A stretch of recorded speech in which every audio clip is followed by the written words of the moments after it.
giving any one of you watching this video permission to make copies of it for any purpose whatsoever.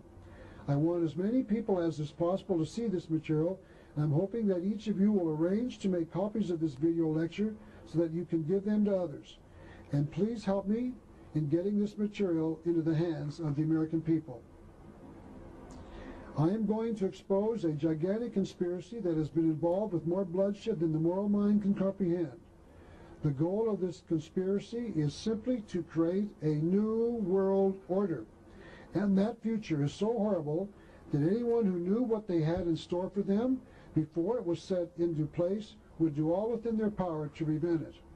And the only way that I think we can prevent what this conspiracy has in mind for us is to educate others.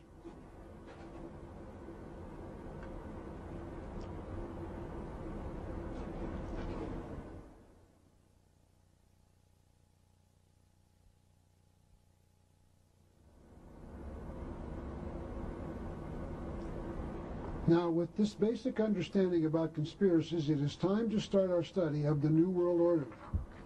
The first place to start is by talking about what this conspiracy calls the Old World Order, and I'd like to discuss the way we currently live our life. I'd like to talk about my life here in Tucson, my hometown, as being somewhat typical of life in America. As I start my day each morning, I get up in my own home.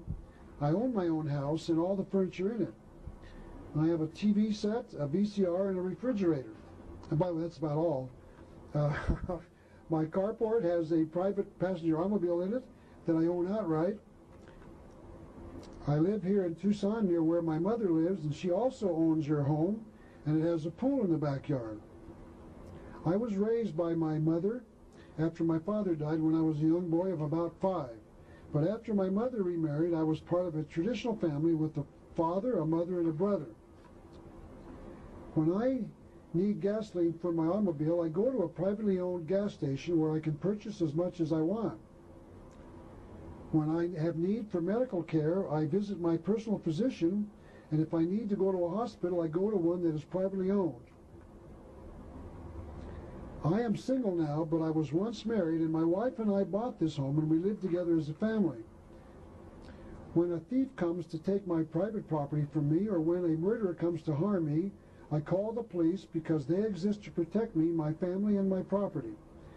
I am free to travel wherever I want to go as long as I buy the gasoline if I choose to drive, or if I purchase an airline ticket from a privately owned airline company if I choose to fly. If I had had any children during my marriage, they would have been raised by my wife and myself as their parents and put into a private school because I was responsible for their care and education.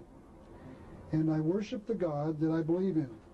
I am free to exercise my religious views as long as they do not infringe on the rights of others.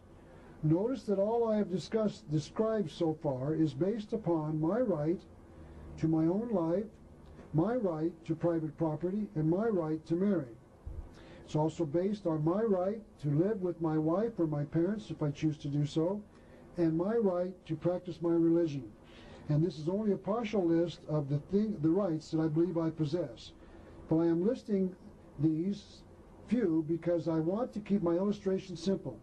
Now, why do I choose to live this way? I was given free choice by the God that I worship. He gave me the ability to think.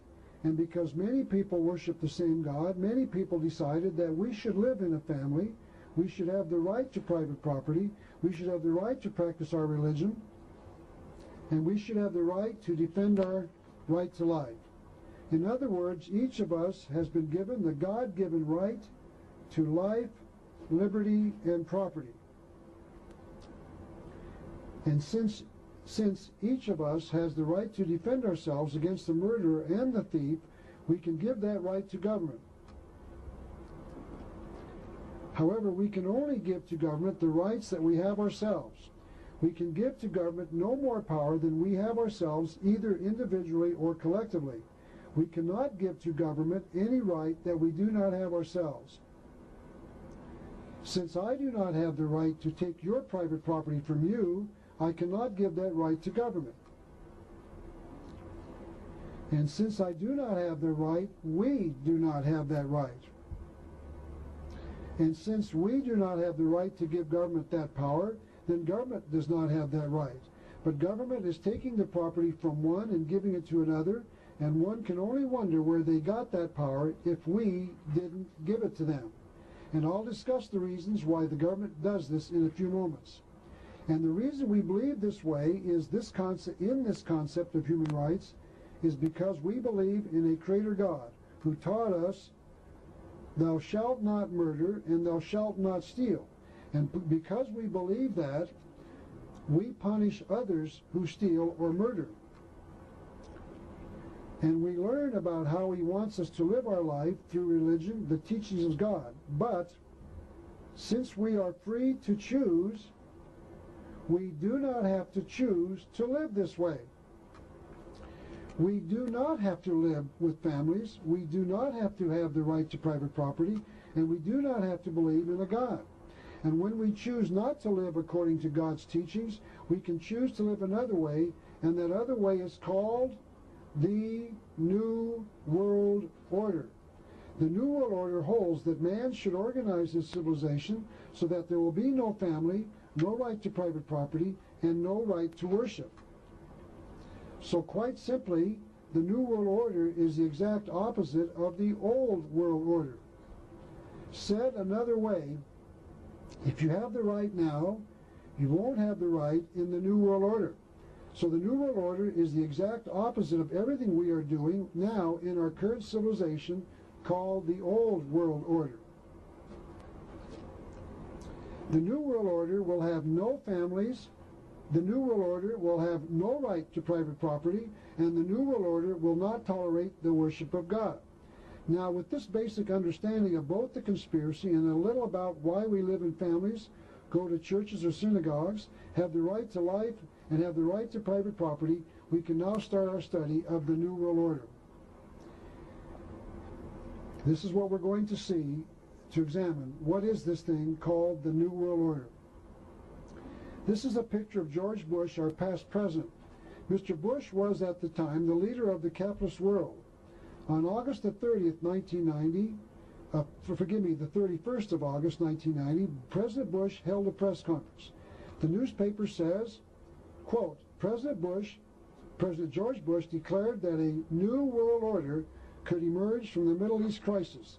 The Middle East crisis he was talking about was the war in Kuwait that American forces were fighting at the time. He described this new world as being, quote, a world quite different from the one we've known, unquote. Actually, that was not the first time that George Bush talked about a new world order.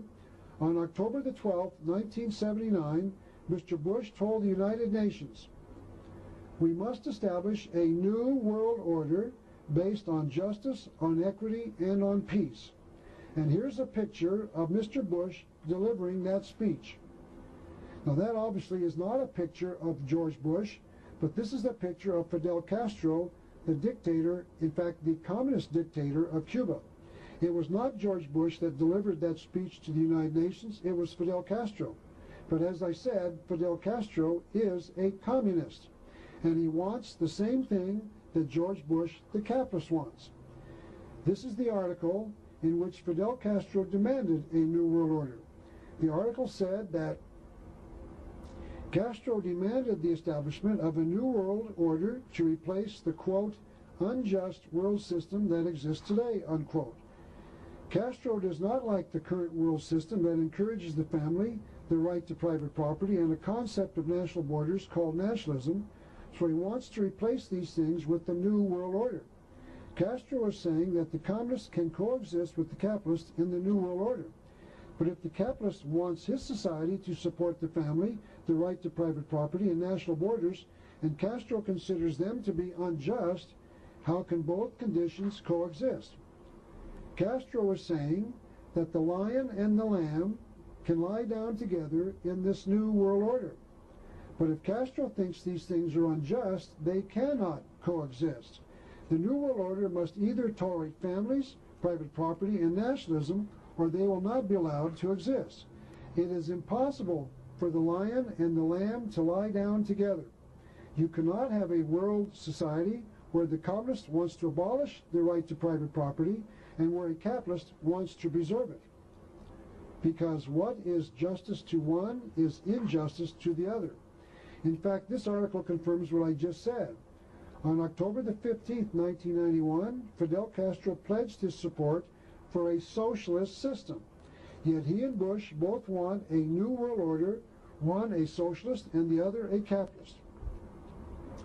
For those who think that since George Bush is no longer in office, the New World Order is going away, let me show you this article in the July the 26th, 1993 Newsweek magazine. As you can see, the headline reads, "A Despot's Survival Guide, Dictators Mocking the New World Order." The New World Order did not die when George Bush left the presidency in 1993. This is Mikhail Gorbachev, the former head of the Russian government. The Milwaukee Sentinel of June the 5th, 1990 reported that, quote, Gorbachev urges New World Order. The article said that Premier Gorbachev, quote, called for the United States and the Soviet Union to be partners in building a New World Order, unquote. But to show you that he was not embracing a capitalist New World Order, Gorbachev told the world on November the 2nd, 1987, about 3 years before he supported the New World Order, quote, "We are moving towards a new world, the world of communism. We," meaning the communists, "shall never turn off that road." He said that they would never, and I repeat, never turn off the road of communism. That means that he envisions the New World Order as being a world of communism.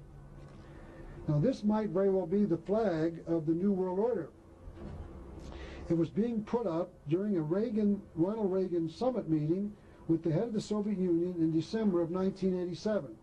It shows the national emblems side by side. So the world has to answer the question, how can a communist coexist side by side with a capitalist? How can a communist want the same thing that a capitalist wants? We have been told that these two are enemies, but here we see that they both want the same thing. How can that be? I want you to know there is an answer, but it is not the answer that the world wants to hear, because communism and capitalism are not enemies, they are allies. They both want the same future. This is the first clue that something is wrong with the New World Order. Now do not ask how this can be, because if you do, you will not like the answer you will be given. A Soviet communist stated it quite clearly. He said, quote, "Let us drive out the capitalists from earth and God from heaven," unquote. What George Bush wants is for his New World Order to allow capitalists to operate and for religion to preach the existence of God. But the communist wants is what the communist wants is for his New World Order to allow the communists to operate and for religion to be destroyed. Communism exists to destroy these things from out of the memory of man. Yet the New World Order can only allow the principles of one or the other to exist, because communism said it must drive out the capitalists. So the New World Order must be something that will make both the communists and the capitalists happy. And I want you to know that the New World Order will make both the communists and the capitalists happy, simply because the New World Order is pure communism. It will take me the next 4 hours or so of your time to prove that that statement is true. Because the New World Order of George Bush is the same New World Order of Mikhail Gorbachev. And it is because the New World Order is pure communism. Time magazine on December the 11th, 1989 had its cover show George Bush and Mikhail Gorbachev, quote, building a new world, unquote. Apparently has already started. The headline of the Vicksburg, Tennessee Evening Post of November the 19th, 1990 read as follows, quote, Bush-Gorbachev signed treaty create new world order, unquote. So apparently it has already started. Even the nation known as Iraq wants to be part of the New World Order. This is Iraqi Foreign Minister Tariq Aziz. On January the 10th, 1991, he talked about the meeting he had at that time with American Secretary of State James Baker. He said this, Concerning the New